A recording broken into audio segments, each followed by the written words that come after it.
ଉଭୟଙ୍କୁ ଅନଲାଇନ୍ରେ ଦେଖୁଥାନ୍ତି, ହେଲେ କେହି କାହାକୁ ଆଗ ମେସେଜ୍ କରିପାରୁନଥାନ୍ତି।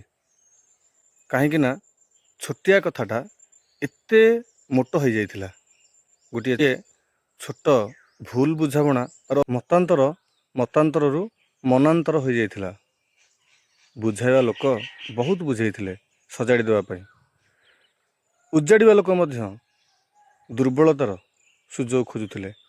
ସଜାଡ଼ିବା ଲୋକମାନେ ବିଚରା ହାରି ଯାଇଥିଲେ ଉଜାଡ଼ିବା ଲୋକଙ୍କ ପାଖରେ, ଯାହାଦ୍ୱାରା କି ସୃଷ୍ଟି ହୋଇଥିବା ସାମାନ୍ୟ ଫାଟଟା ଯୋଗୁଁ ସମ୍ପୂର୍ଣ୍ଣ ଭାଙ୍ଗି ଯାଇଥିଲା ଦୁଇଟା ମନ।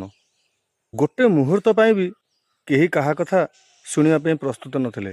ଯଦି ବି କିଏ କାହା କଥା ଟିକିଏ ଶୁଣୁଥିଲା ତ ସେ ପ୍ରସ୍ତୁତ ହେଉଥିଲା ମୁଁ କ'ଣ ତା ପାଖ ଉତ୍ତର ଦେବି। ବୁଝିବା ପାଇଁ କେହି ପ୍ରସ୍ତୁତ ନଥିଲେ। ବାସ୍ ଉଭୟଙ୍କର ଦୁର୍ବଳତା ଡେଙ୍ଗୁରା ପିଟି ସମାଜ ଆଗରେ କହି ବୁଲିଲେ। ଗୋପନ କଥାଗୁଡ଼ା ସବୁ ଦାଣ୍ଡରେ ପଡ଼ି ହାଟରେ ଗଡ଼ିଲା। ତାପରେ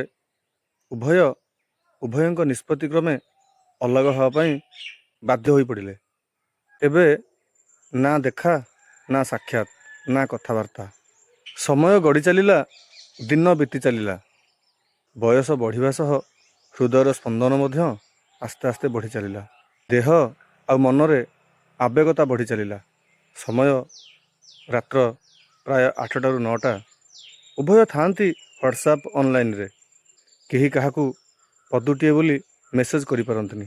ଉଭୟଙ୍କୁ ବାସ୍ ଅନଲାଇନ୍ରେ ଖାଲି ଦେଖି ଚାଲିଲେ। ସମୟ 9ଟାରୁ 10ଟା, 10ଟାରୁ 11ଟା, 11ଟାରୁ 12ଟା, 12ଟାରୁ 1, 2ଟା, ଏମିତି ଘଣ୍ଟା ବିତି ଚାଲିଲା। ଅନଲାଇନ୍ଟା ଲାଷ୍ଟ ସିନ୍ ହେଇଗଲା ଶେଷ ଥର ପାଇଁ। ଉଭୟଙ୍କ ମନରେ ଥିଲେ ବି କେହି କାହାକୁ କୌଣସି କଥା ପ୍ରଥମରୁ କହିପାରୁନଥିଲେ। ସେମାନେ ପୁଣି ମିଶିଥାନ୍ତା ଯଦି ଅନଲାଇନ୍ଟା ଲାଷ୍ଟ ସିନ୍ ନ ହେଇ ଟାଇପିଂରେ ପରିଣତ ହୋଇଯାଇଥାନ୍ତା।